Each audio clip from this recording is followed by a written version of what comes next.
Well, good morning, good afternoon, good evening. Whoever you are, wherever you are, whenever it is for you. For me, it is just past midnight on Thursday, the 22nd of January, 2025, making this the news and events for January 21st, day 1427 of Vladimir Putin's three-day special military operation in Ukraine. How do you do? I'm Peter Alexievich, and this is Alive at 5 from Kyiv, coming to you shivering and in the dark as the humanitarian crisis that the Russians have created in Kyiv deepens and worsens.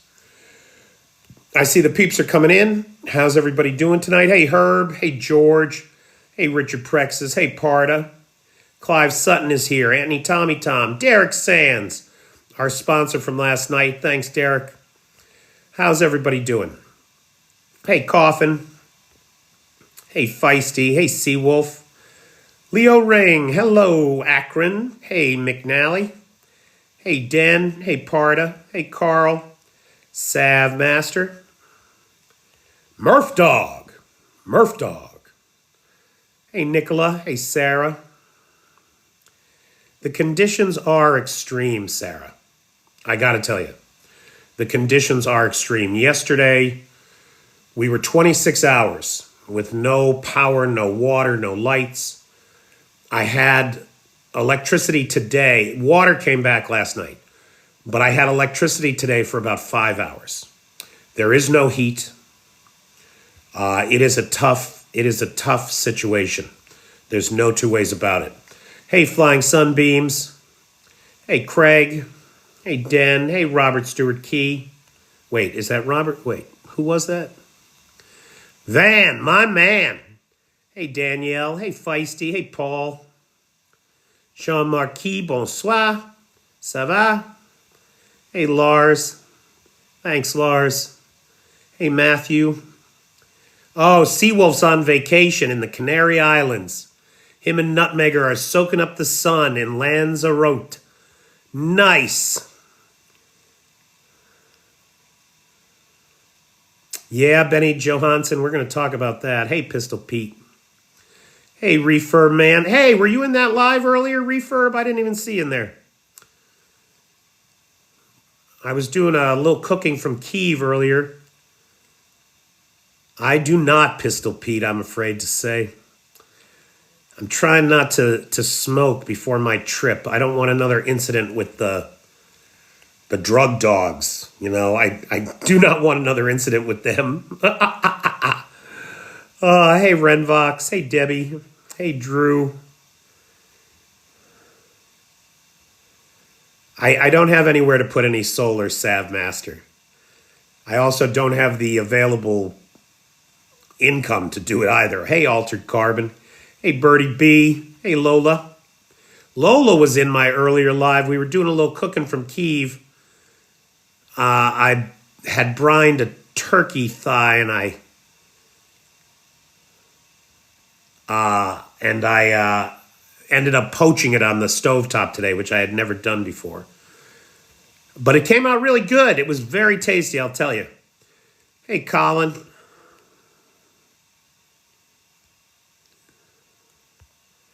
Hey, Kid.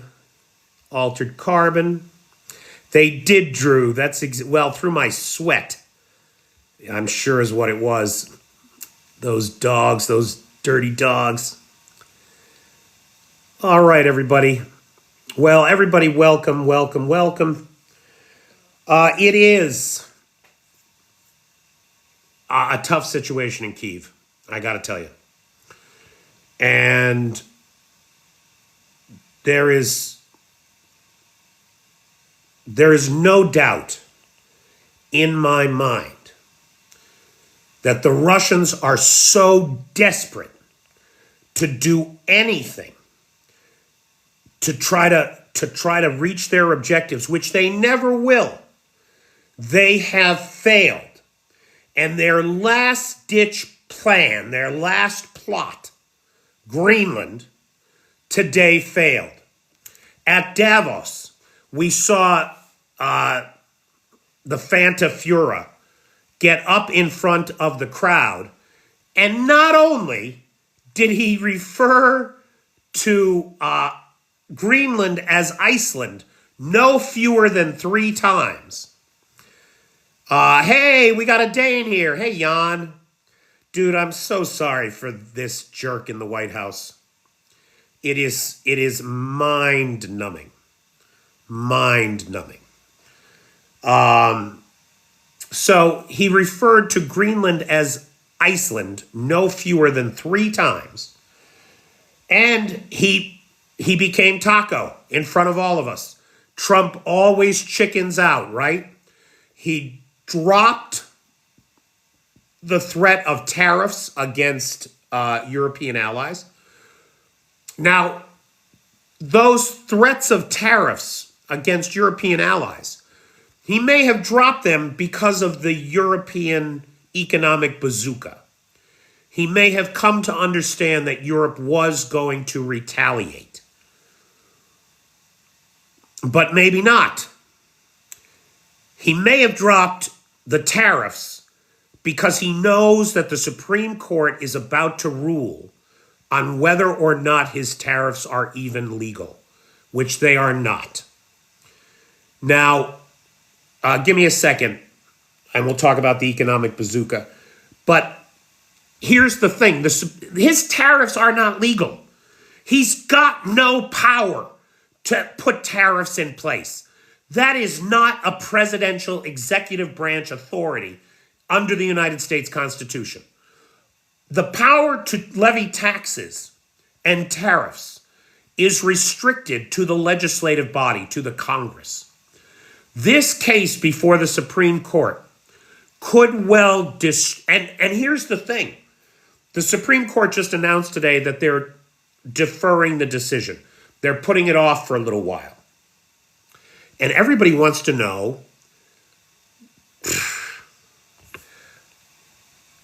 this guy has the look of a liberal. Oh, this guy has the look of a liberal. As if you could tell what a liberal looks like, you retarded piece of shit. Get the fuck out of here. Why is this person still here, mods? Dispose of it, please. Now, anyway. Oh, the USA is over. The USA is not doing itself any favors, that's for sure. It's certainly shooting itself in the foot every day. There's no 2 ways about it. One second, I got to deal with this community violation. Of course I do.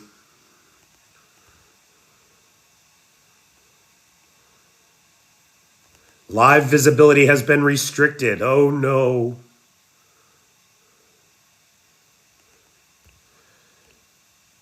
All right, look. Sorry, that was out of line. I shouldn't have said that the way I did. But here's the reality. Donald Trump and Vladimir Putin have overplayed their hands with Greenland. Donald Trump, this whole Greenland thing is nothing new. Donald Trump first mentioned Greenland in 2019. This move, this threat of physical violence against Greenland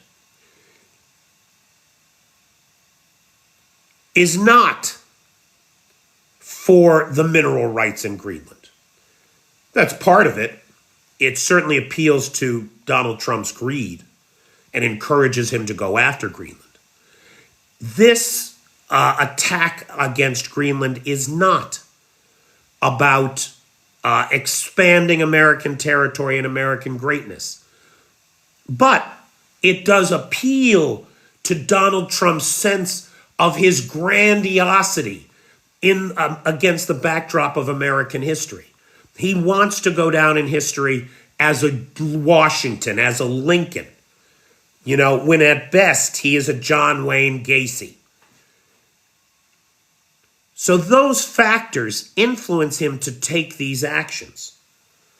But that's not what Greenland is about.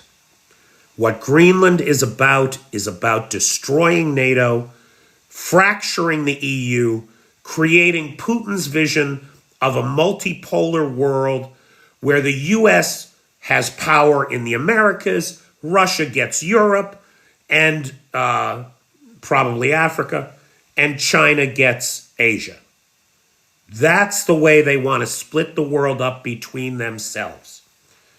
And everything else be damned. It is a world of powerful states that exercise their power over their weaker neighbors.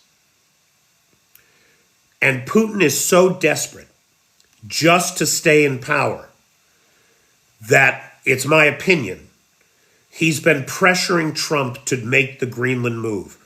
We see in the Russian papers every day this notion that this will be the greatest deal that Trump ever made, taking Greenland.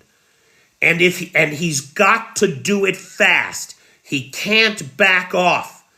It would be the greatest achievement of his life if he could just get it done by July 4th, by the 250th birthday of the Declaration of Independence. But today, instead of doubling down, at Davos, he withdrew the threat of physical force in the case of Greenland. He withdrew the threat of tariffs, again, I think because he's got wind from the Supreme Court that they have to rule against him.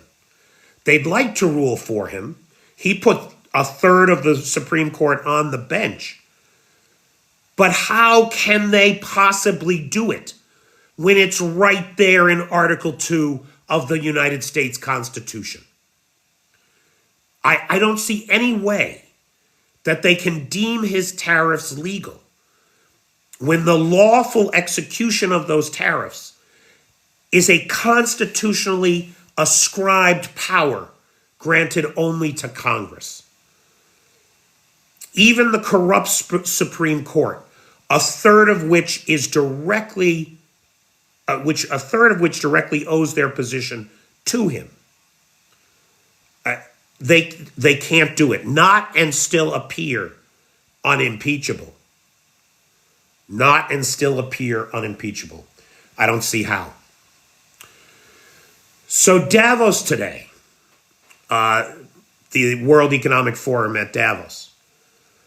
Trump was there. He said these things. And every day he violates the Constitution, Dust Bunny. And every day the courts smack him down. And I think that that's going to be the case with the tariffs in the Supreme Court too. I don't see how. Well, I mean, the thing is, Happus, that Trump wants Russia to win. Trump is on Russia's side.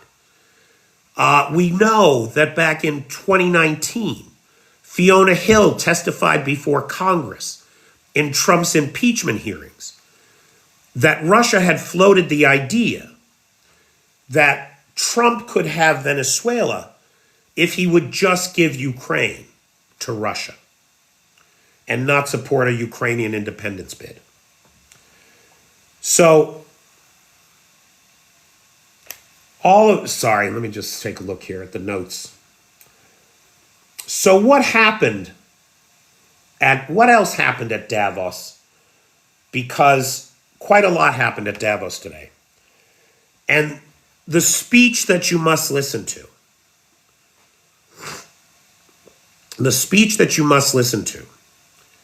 is Canadian Prime Minister Mark Carney's address. It was beautifully written. It was a brilliant expression of the times that we are living through. And let me be clear. It does not give me any joy to say this, but in his speech, his speech basically said that it was the end of American power in the world, that American power had peaked and that we are in decline. And he's right. He's absolutely right. And the reason for that is because we've been living in what we call this rules-based order.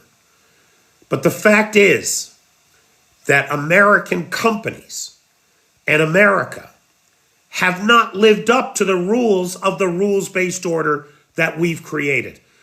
You know, I think about the Seychelles Islands, right? A little island chain, small government, small population. Philip Morris Tobacco sued them in the international courts over cigarette warning labels. Cigarette warning labels, the most common thing anywhere. Philip Morris makes more money in a year than the GDP of the Seychelles for 10 years. We have so much money, so much power, that we are in a position to bully anybody into getting our way. And that is decidedly an un-American thing. We are supposed to all be created equal. We are all supposed to have equal protection under the law. But it's not like that. That's not the way it really is. And Carney painted a picture in which everybody else has gone along with the rules-based order, knowing full well that it's not equally ascribed to everybody. The rules are not equally enforced against the Philip Morrises and the ConocoPhillipses and the Exxon Mobils of the world. It's not. And it is time for a new order. And that new order is going to be created. It's going to be built out of the devastation that Donald Trump is leaving in his wake. America has a chance to still be part of that future, but we must deal with what is happening at home.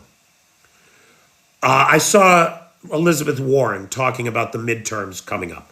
Elizabeth Warren is a U.S. senator, brilliant person, extraordinarily well-spoken, but she was talking as if the world was normal. And if things were moving, as if we could move forward normally. Things are not normal, guys. Things are not right in the world right now. And we are all suffering because of it. We cannot go on thinking that the normal way of dealing with politics in the United States is going to work when we are dealing with a lawless regime that is doing everything it can to subvert the U.S. Constitution. Altered carbon, that's a strange thing to say. Why are the top U.S. banks very happy right now? That's a very strange thing to say. I mean, because right now, you're right, Seawolf, we do.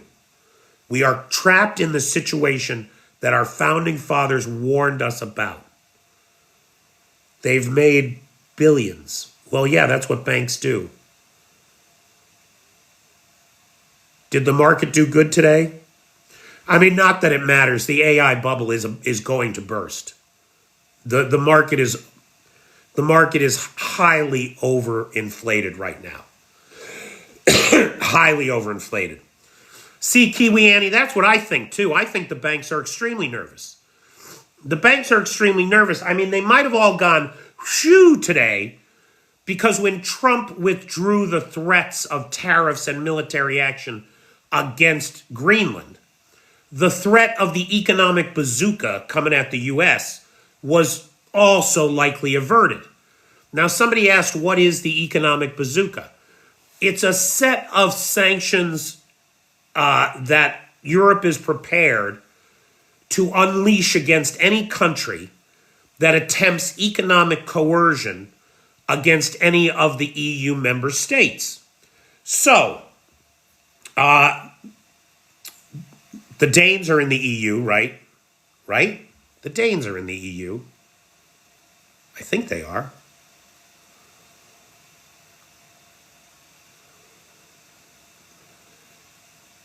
Thank you, Rick. Thank you, Raven. So the Danes are in the EU. They've been threatened by the United States, which, by the way, I would point out to you, Denmark is a longtime member of NATO.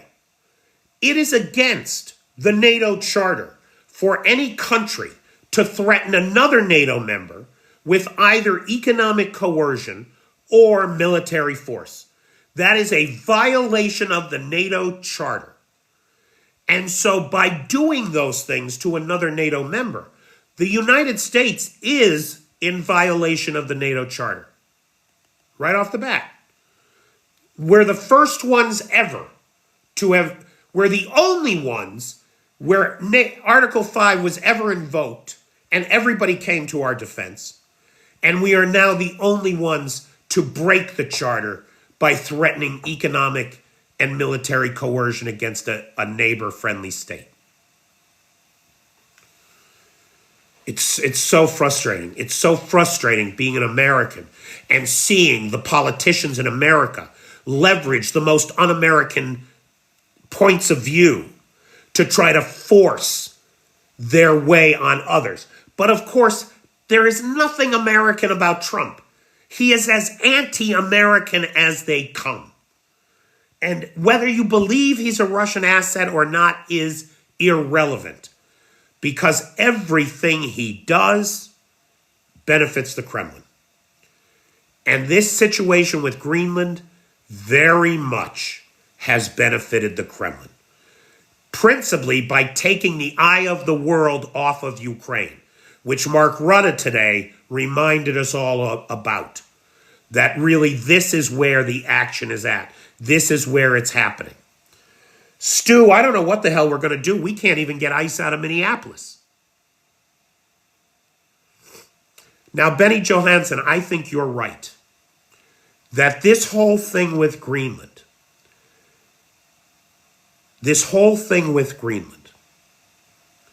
was Putin's last-ditch effort to save his ass.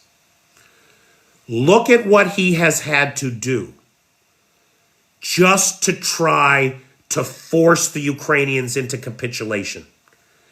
He is bombing nuclear power plants here. Not directly, not using them as dirty bombs inside the country. Mostly probably because his country is so fucking close and he knows the wind blows east. But he's doing everything he can to frighten the Ukrainians. He's hit the power substations to the nuclear plants and cut off electricity to the country. That's one of the principal reasons. It's not just the bombing of the local power plants that has caused these problems, but it's also because right now the main power plants are disconnected from the grid. Oh, I should mention, just while we're on that subject, Chernobyl nuclear power plant has been reattached to the grid, so the cooling mechanisms are in place, and that is no longer an active threat. The threat is from the nuclear plants that he's cut off from the grid that's left us all in the dark like this. We're in the dark with no heat, no lights, and it's right now 10 degrees Fahrenheit outside, which I think is about -8 Celsius. I can tell you in my guest bedroom, it's 45 degrees, 7 degrees Celsius in the house. In the house. So at Davos, Mark Carney made the point that the world is not the same world, and it's never going to be again. And there is a new world that will emerge from this chaos. And America can play a part in that. But we need to get our house in order. We need to get our house in order. The desperation of Putin is a real thing. Forensic analysis of missile fragments that struck a power plant here in Kyiv 2 days ago show that that missile was manufactured this year. We are 3 weeks into the year. If the Russians are using missiles that were built in the last 3 weeks, it means they have no stockpiles. They're out. Iskander-M's, they're out of them. They're using them as they build them. That's a big deal. What else lets me think that Putin is so desperate? Let's look at his economy, shall we? I got some numbers here. We got the total oil revenue numbers for 2025. They are down 24% year over year. And that is before, those numbers were from before the Lukoil and Rosneft sanctions were put in place. And the entire cost per barrel, the sale price of Russian oil fell from about $58 a barrel to, according to Bloomberg, $35 a barrel now. Oh, can you see my breath? Yeah. Anyway, what are you going to do? Lowest since the start of the war. Chinese oil sales for 2025 were down 7%. Oh, no. Now, in 2025, sales to China were down 7% year over year. We suspect that that number is going to drop significantly for 2026 because since November 21st, the Chinese have dropped their purchases of Russian oil from, I want to say, about 1.8 million barrels a day to about 600,000 barrels a day. The Indians are down from 2.1 million barrels a day to 800,000, more than half, right? And the Turks are down by about to a third of what they were buying at about 250,000 barrels a day. We'll get to strikes in a minute, Drew. Hang on. Hold your horses. Other economic news. Now get this. The Russians nationalized the Doma Devado airport last year, right? The value of the airport is thought to be about 1.2 billion US. And they just stole it. They just nationalized it, took it from its owners. And this was a big deal because it was the first time an asset had been nationalized that was mostly Russian-owned and owned by Russian allies. So the UAE, the United Arab Emirates, had invested heavily in that airport, as had one other Middle Eastern country. I forget just who now. And then it was all Russian-owned, except these Russian oligarchs were not in favor in the Kremlin and had moved out of the country. So the Kremlin punished them by taking away their airport. The idea was to then resell it and make money for the war effort, right? The auction was today. Who said before they needed a laugh? Get ready to laugh. Russia seized a $1.2 billion airport. They put it up for auction today. There was one bidder. A guy from somewhere in the Caucasus. He owns a small chain of retail stores. And he was the one bidder that showed up to the auction. Holy shit. They canceled the auction, needless to say.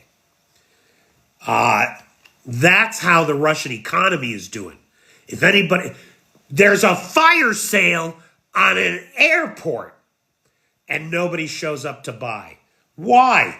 Because the economy is in fucking free fall. That's why. Izvestia is reporting today that 3,400 restaurants, bars, and clubs closed across Russia last year.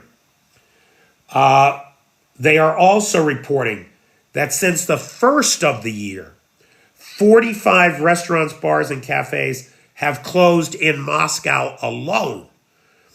And they are projecting another 465 to close this year. The Russian car industry is now completely dependent on China, including the famously Russian Lada brand. You wouldn't want it, Paul. Come on, give me a break. The famously Russian brand Lada, who now cannot make their own parts, and so is buying parts from Russia. In Musk, again, big thanks to our buddy Steve Rosenberg, the Moscow BBC bureau chief, who reported today that in Moskovsky Komsomolsk, Russian economic experts were predicting prices were ready to soar inside Russia. Household expenses are likely to rise 20%. And that is because of the value-added tax, the tax on retail goods, energy, and individual purchases. The situation is so bad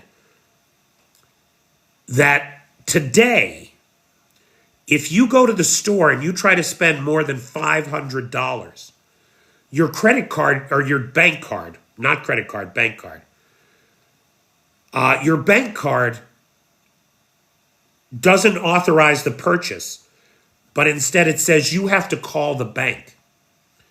You have to call the bank and explain to them why you're making this purchase, and then they decide whether or not you can. That's how bad things are in Russia. Any purchase over $500.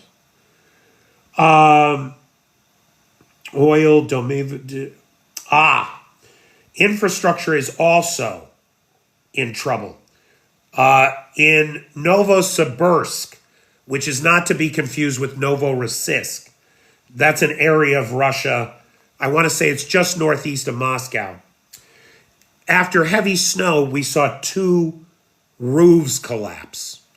2 large warehouse roofs collapse under the weight of the snow. Usually they have people going up there on the roofs, but there's a labor shortage. Yes, you have to call the bank before you have access to your own deposits. Now, look, the Russian central bank keeps saying that they are not about to seize or freeze individual bank accounts. Why do they have to keep saying that? Why do they have to keep saying that? In my experience, every time the Russians say they're not going to do something, like say that they're going to invade Ukraine, they do. Right, Bip? They do. It's a sure sign that they are about to do it. I think. I think so too. So that's where the Russian economy is at. Russia is so desperate for an out. I believe that they are putting pressure on Trump to do the Greenland thing. I think all of this nonsense about Greenland, I don't believe the Greenland plan was Trump's. I don't think he's smart enough to come up with it. I think it's Putin's plan. I think he convinced Trump through appeals to his vanity to go along with it because it's good for Moscow. The whole Greenland deal is good only for Moscow. It threatens to destroy the NATO alliance, Putin's heartfelt dream. It threatens to fracture the EU, something that Putin has been working on for 20 years through Orban and the AfD and the other alt-right parties inside the EU. Through the immigration crisis, by pumping refugees through Belarus into the EU.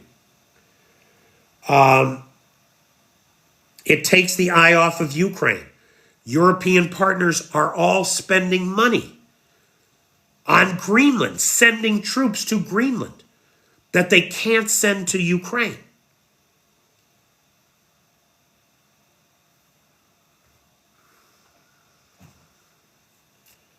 No, Putin is desperate, and he's not getting his way. So what has he done? He has called Tweedledum and Tweedledee to Moscow. He has called Tweedledum and Tweedledee to Moscow. After Davos today, where President Trump had a meltdown on stage and 3 times referred to Greenland as Iceland.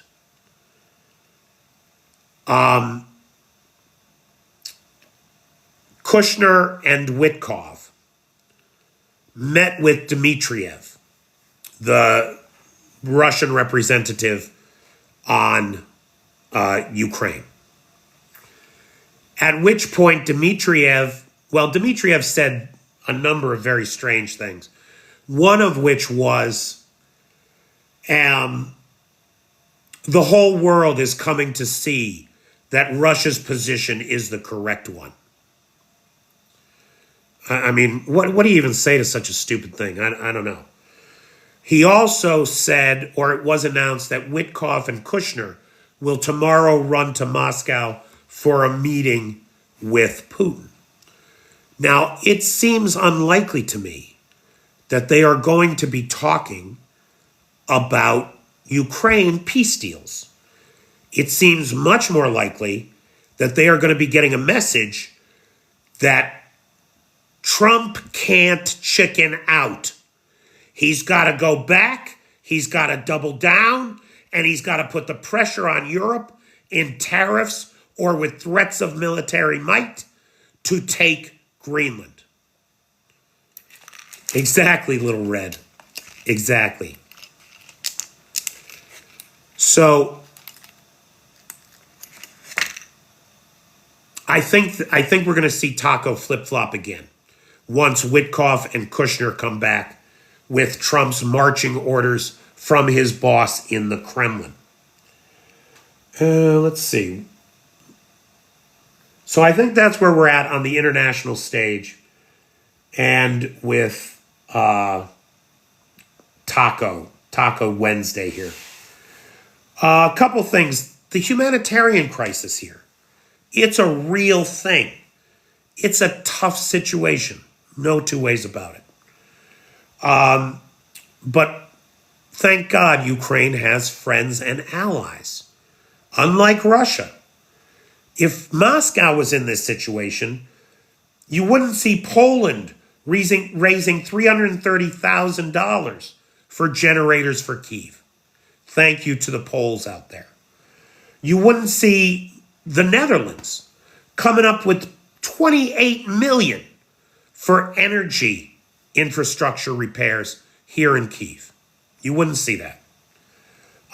So Ukraine's got friends, and that's a good thing. Finally, Ukrainian strikes on Russian infrastructure include another strike on the Afipsky oil refinery in Krasnodar Krai. It seems unlikely that that refinery is ever going to start production again. Every time they get close to fixing it, the Ukrainians hit it again.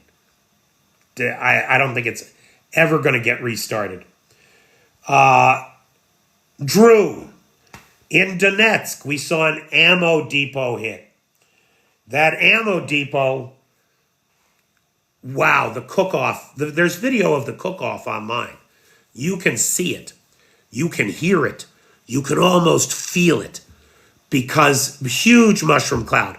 If you knew about this, why do you keep asking? What the fuck?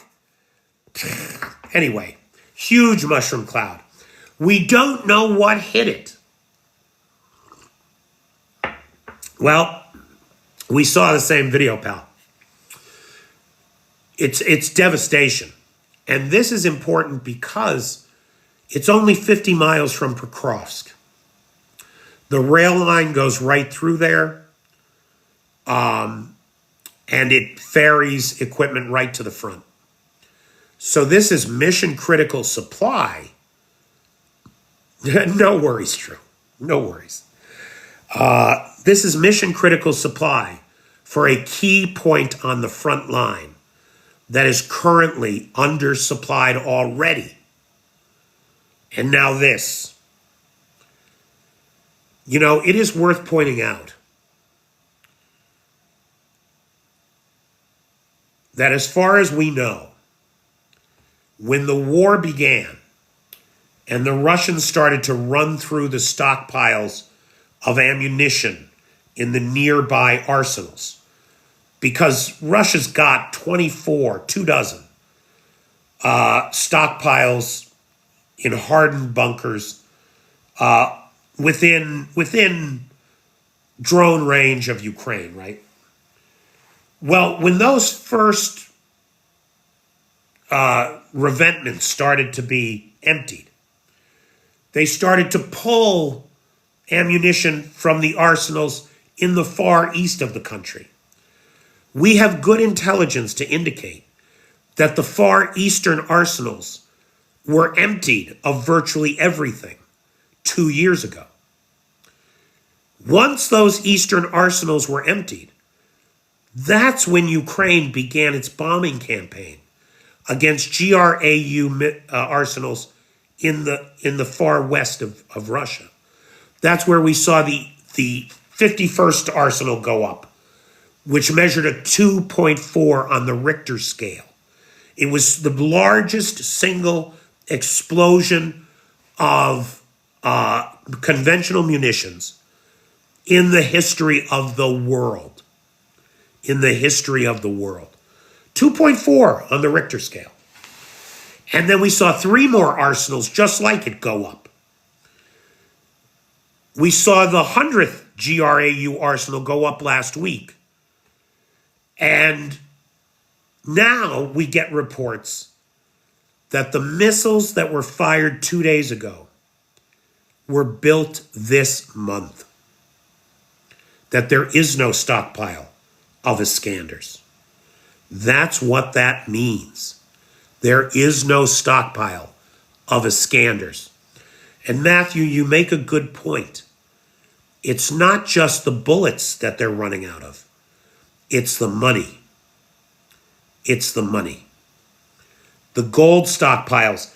They had 700 tons of gold in the Sovereign Wealth Fund at the start of this war. They are down to less than 173 tons. Yeah, I forget what the interception rate the other night was. It wasn't great because they were ballistic missiles, right?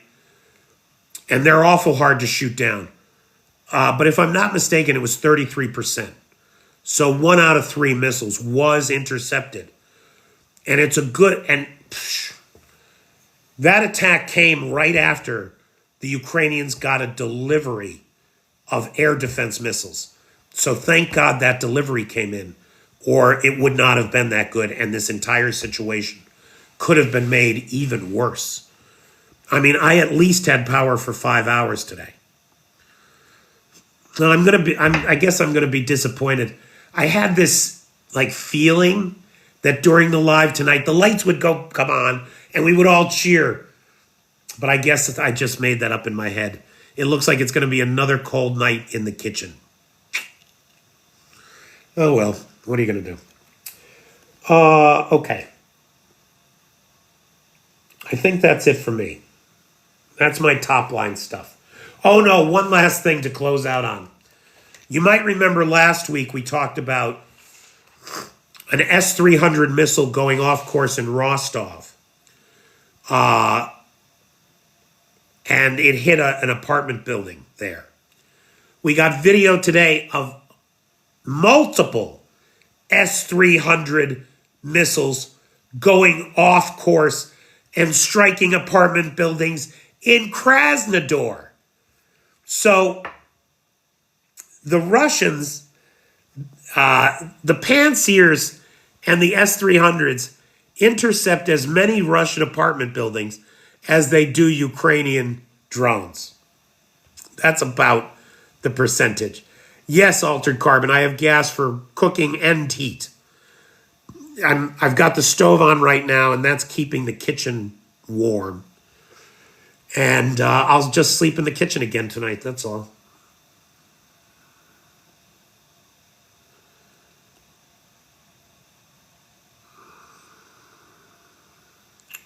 Must be those Chinese chips. I don't know the answer to that. Could be.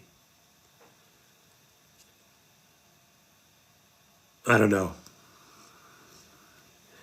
Yeah, Nightshade, they did. I saw that. I did see that. But of course, the Russians lie. They lie about everything. All right, let me thank, big thanks to the Davis Democratic Club of Davis, California, who are the sponsors of tonight's live. Thank you, guys. Big thanks to Lars, who has the Discord server, Nightshade, who has the Peter's Peeps group on the Facebook, and of course to the best moderator team on the Tickety Talk, Feisty Maddie, Roy, and Travis. Thank you, guys. I actually feel much better, Clive. I don't know if I sound any better.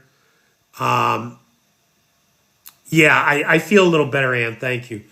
I think I don't look as good because of the damn LED light. Like that is not a good light.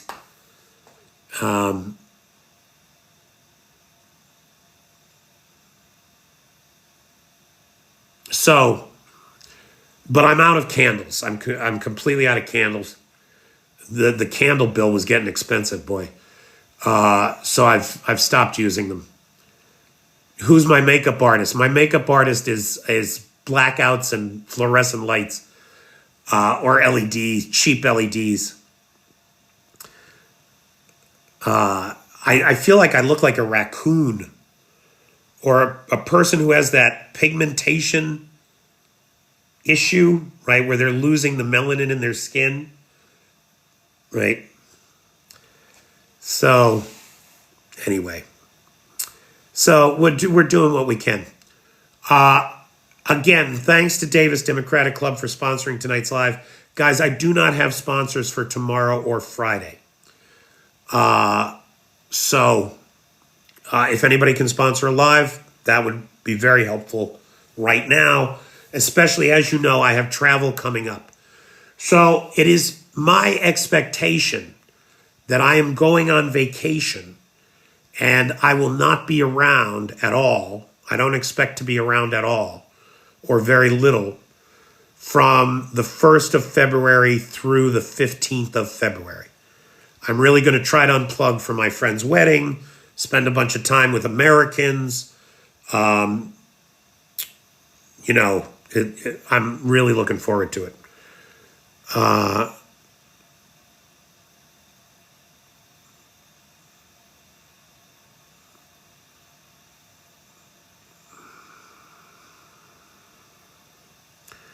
Starlink.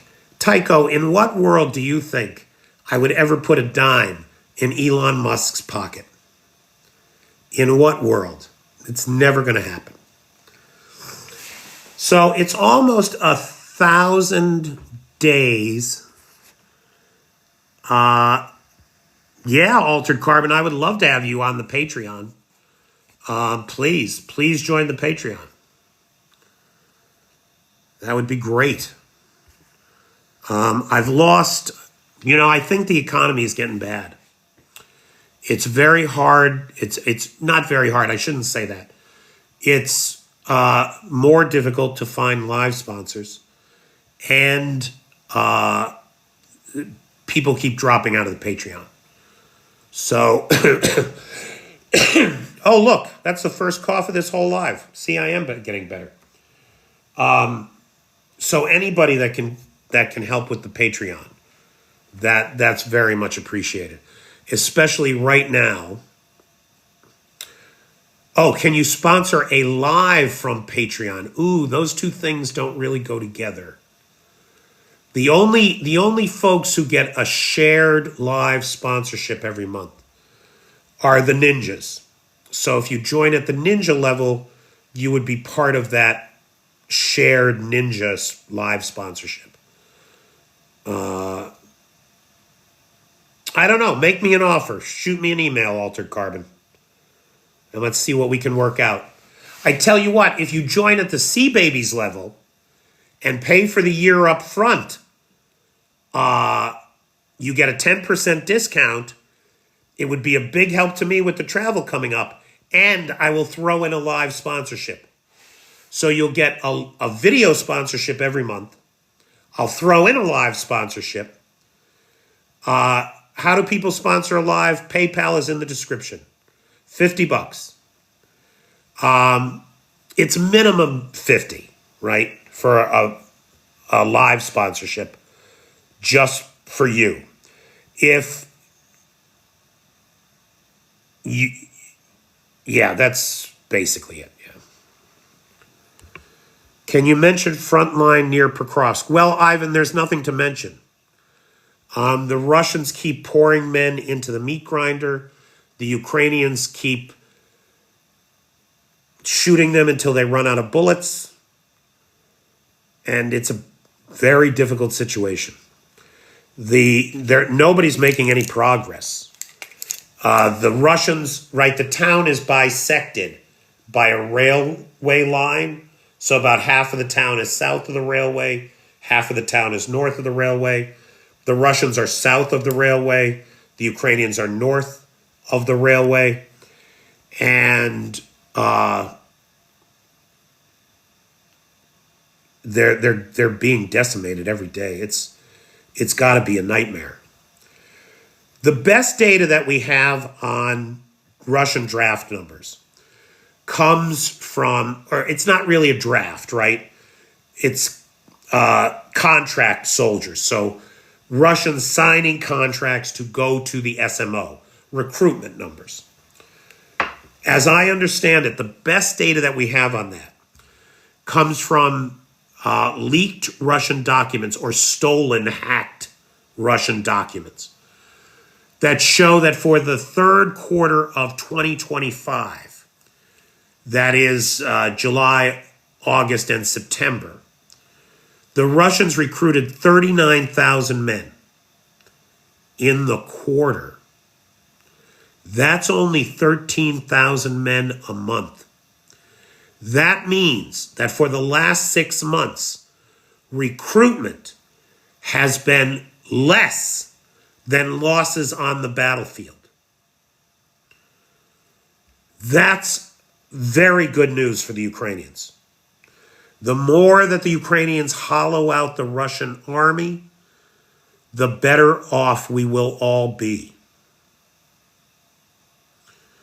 Oh, winter is very much in effect, yes. And General Winter, and that's a good point to make. I see the Russian bots on X posting shit about General Winter and Hitler and Napoleon and how fighting Russia in winter is defeat automatically. Russian winter, destroy our enemies. You are fools for fighting Russia in winter. Well, motherfuckers, you're not paying attention. You're fighting the Ukrainians in a Ukrainian winter in Ukraine. Remember, in both Napoleon and Operation Barbarossa's days, they were foreign adversaries who stretched their supply lines into Russian territory, fighting on Russian soil. That is not what is happening here. The Russians are the foreign adversaries with stretched supply lines fighting in a Ukrainian winter. General Winter favors Ukraine in this fight. I think that's important. Now, Yvonne is saying here something that I warned everybody about last night. I heard Russian line is collapsing, might be a rumor. So, Yvonne, I've seen that same statement made by multiple Ukrainian propaganda channels. There are numerous Ukrainian propagandists saying that the Russian line is collapsing. I don't have evidence of it. And I think everybody should take that with a grain of salt. Where I hear it the most is about Pokrovsk. The problem with that is that Pokrovsk doesn't have a line.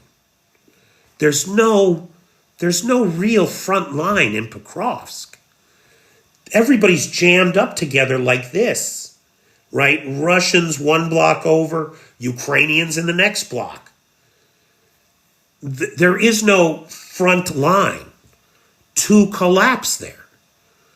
So I'm very suspicious of anybody talking about a front line collapse.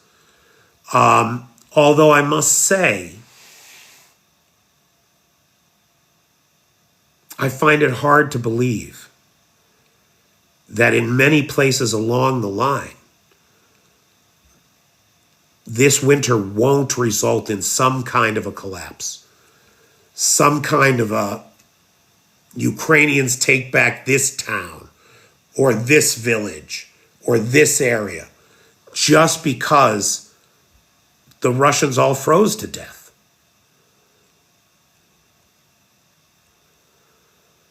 Who would be dumb enough to join the SMO? Desperate people. Remember, the cost of living in Russia keeps rising. People are deeply in debt. They see this as a way, some of them even see it as a way to sacrifice themselves to save the living standards of their families. So however it happens, whether they're recruiting from Uganda and Thailand and some of the poorest places on earth, or it's just the poorest Russians who are suffering so much, they are finding people at least $13,000 a month.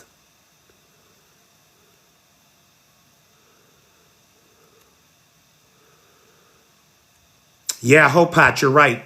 Those numbers of $13,000 a month are from before they started dropping or even eliminating sign-on bonuses. I think we're up to 11 federal districts of the Russian Federation who have suspended all sign-up bonuses. They're broke. They don't have the money.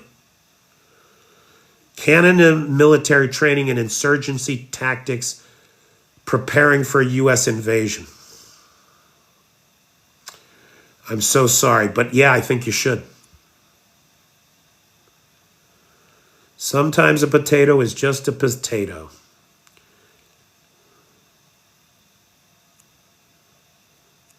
Thanks, Jan Halverson. Jan Halverson has sponsored a bunch of lives. Really appreciate it, Jan. Did you see the orcs tied up to trees? That's standard punishment. There's been tons of videos about that for years, literally. That's not a new thing. They tie them to trees, they beat them with sticks, they strip them naked, they throw them into pits, tell them they have to fight each other to the death, and the one that survives will get to go on an assault in the morning. It is cold in Ukraine. Yes, it is.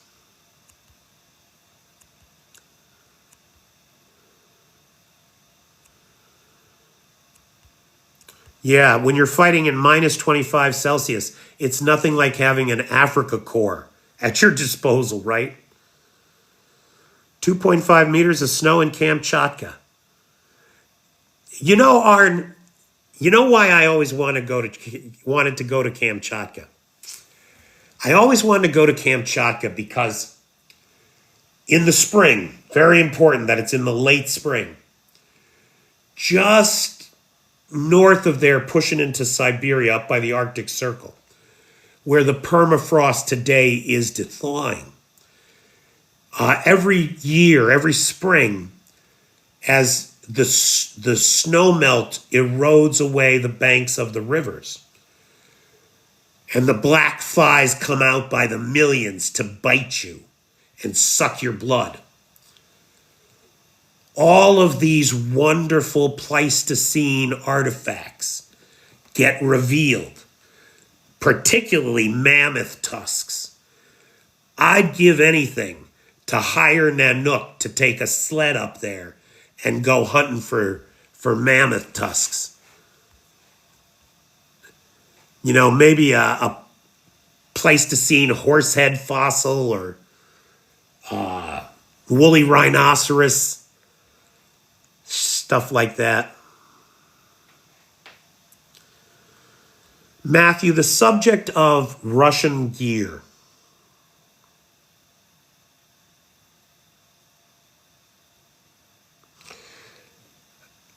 I mean, just if you're any kind of human being, this should disturb you.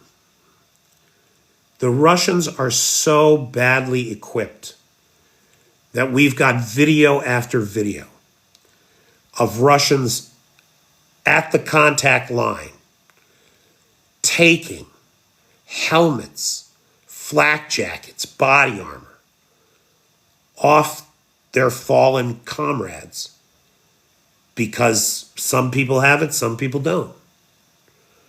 They're literally like vultures picking over the bodies of their dead comrades, not just to steal any cash or cigarettes they might have. They're doing that too, but also to grab a brain bucket because they don't have one.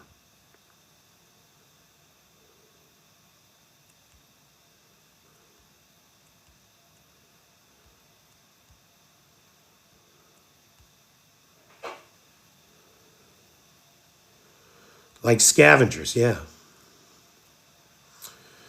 Russian Christmas was the 6th or 7th. I think the 7th. Bernard, to the best of my knowledge, the Ukrainians only produce about 30 flamingos a month. So that means that since the flamingos were we were first told about them, that means that they only have about 320 ever made. We do think they're being used, though. We do think that they're being used. It looks like there was one that destroyed the command HQ in the Huliopol direction this week, just this week.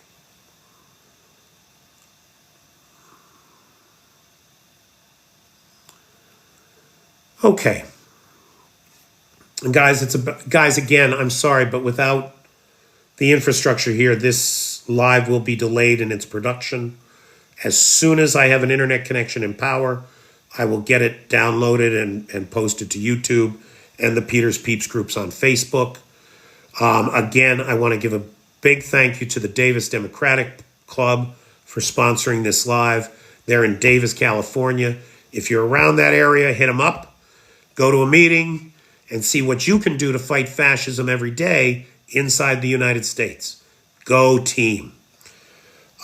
Big thanks to Lars, who has the Discord server, Nightshade, who has the Peter's Peeps group, and of course, the best moderator team on the Tickety Talk, Feisty, Maddie, Roy, and Travis. All right, thanks all. Thanks, everybody. Make it a great day, and have a pleasant tomorrow. Take care.